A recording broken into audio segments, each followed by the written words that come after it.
குருவடிகளே சரணம். Hello friends and viewers, எல்லாருக்கும் வணக்கம். அழகினி சித்தர் அவர்களுடைய பாடல்களும் அதற்கான விளக்கமும் பார்த்துட்டு இருக்கோம். இந்த வீடியோவில் 23வது பாடலும் அதற்கான விளக்கமும் பார்க்க போகிறோம். கள்ளர் பயம் எனக்கு கால் தூக்க கூடுதில்லை, பிள்ளை அழுது நின்றால் பெற்றவர்க்கு பாரமடி, பிள்ளை அழுவாமல் பெற்ற மனம் நோகாமல், கள்ளர் பயமெனக்கே என் கண்ணம்மா கடிதினிலே தீராதோ. இதுதாங்க அந்த பாடல். திருடர் பயத்தால் வெளியே செல்ல காலெடுத்து வைக்க அஞ்சி தடுமாறுகிறேன். இதன் நிமித்தம் நான் அழுதால் தாய்க்கு பாரமாக இருக்கும். நானும் அழாமல் தாய் மனமும் நோகாமல் திருடர் பயம் அகலாதா அப்படிங்கிறது மேலோட்டமான பொருள். இதனோட உட்பொருள் விளக்கம் பார்க்கலாமா? லௌகீக இச்சைகளின் வழியா செல்லக்கூடிய புலன்களை கள்ளர் அப்படின்னு சொல்றாரு. அதனால் உலகத்தில் வாழ அஞ்சுகிறார். இதை கால் தூக்க கூடுதில்லை அப்படின்னு சொல்லியிருக்காரு. பிள்ளை அப்படின்னு உடம்பையும் பெற்றவள் அப்படின்னு உடம்புக்குள்ளே இருக்கிற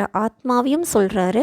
ஆசாபாசங்கள்ல மூழ்கி புலன்கள் வயப்பட்டு கர்ம வினைகளை உடம்பானது சேர்த்து கொள்கின்ற போது அந்த வினை தாக்கங்கள் ஆன்மாவை சார்ந்து ஆன்மாவை கலங்கப்படுத்துகின்றன. அது விளங்க பிள்ளை அழுது நின்றால் பெற்றவர்க்கு பாரமடி அப்படின்னு சொல்லியிருக்காரு. புலன்கள் தீய காரியங்களை செய்யாமல் ஆத்மாவையும் களங்கம் சாராமல் ஆசாபாசங்களை பற்றிய அச்சம், அதாவது ஆசாபாசங்கள் அகலக்கூடாதா அப்படின்னு சொல்லியிருக்காரு. இதத்தாங்க பிள்ளை அழுவாமல் பெற்ற மனம் நோகாமல் கள்ளர் பயமெனக்கே கடிதினிலே தீராதோ அப்படின்னு தன்னுடைய ஏக்கத்தை சொல்றாரு. திருடன் மனிதனுக்கு வெளியே இல்லைங்க. அவனோடு இசைந்து இயங்கும் 5 புலன்கள் தான் கொடிய திருடர்கள். புலன்களாகிய திருடர்கள் மனிதனை எளிதாக ஆசை வயப்படுத்தி கர்மங்களை சேர்த்திடுவாங்க. வெளியே இருக்கும் திருடர்களால் திருடு நடந்தால் மனிதனின் கைப்பொருள்தான் களவாக போகும். ஆனால் புலன்களால் கவரப்பட்டு மனிதன் தீங்கு செய்கின்ற போது தனக்கும் பிறருக்கும்